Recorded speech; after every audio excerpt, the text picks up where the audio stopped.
সর্বাবস্থায় চেষ্টা করবেন যত পারবেন কম কথা বলার জন্য, যত পারবেন।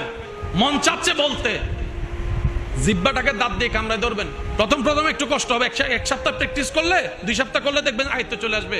কারণ বেশিরভাগ মানুষ কথা বললে বদনাম হয়ে যায়, গীবত হয়ে যায়।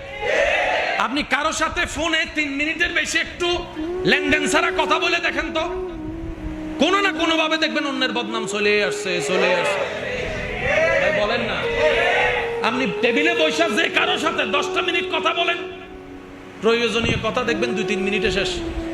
কিরে কেমন আছোস, পড়া কেমন চলে, বাট্টাত খাইছোস নি, ব্যবসা বাণিজ্যের কি অবস্থা, 2-3 মিনিটের কথা।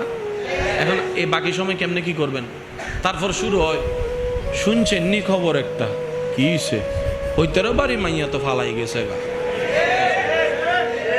আল গীবাতু আশাদ্দু মিনাজ জিনা। আর কোরআন বলছে ওয়াইলুল লিকুল্লি হুমাযাতিল লুমাযা। কামাইলাম সওয়াব আমি, বদনাম করে আমি তারে সওয়াব দিলে, তার গুনাহ নিলে আমার তো লাভ নাই।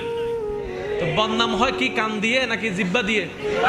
জিহ্বাকে কন্ট্রোল করবেন কিভাবে? তালা লাগাই দিবেন? সম্ভব তো না। সেজন্য আল্লাহ তালার ব্যবস্থা করছে দাঁতকে।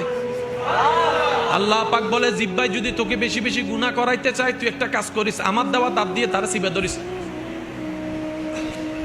এবার আপনার মন বলবে, বল না, তার বিপক্ষে বল না, 2 মিনিট বল না, 1 লাইন বল না।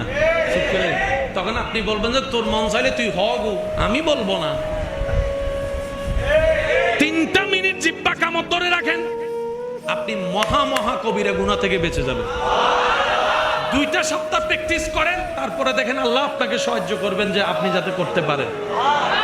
দ্বিতীয় নাম্বার, এটা মনে থাকবে ইনশাআল্লাহ। আপনাদের মাধ্যমে, আপনাদের করার মাধ্যমে আল্লাহ পাক আমাকেও আমল করার তৌফিক দান করুন।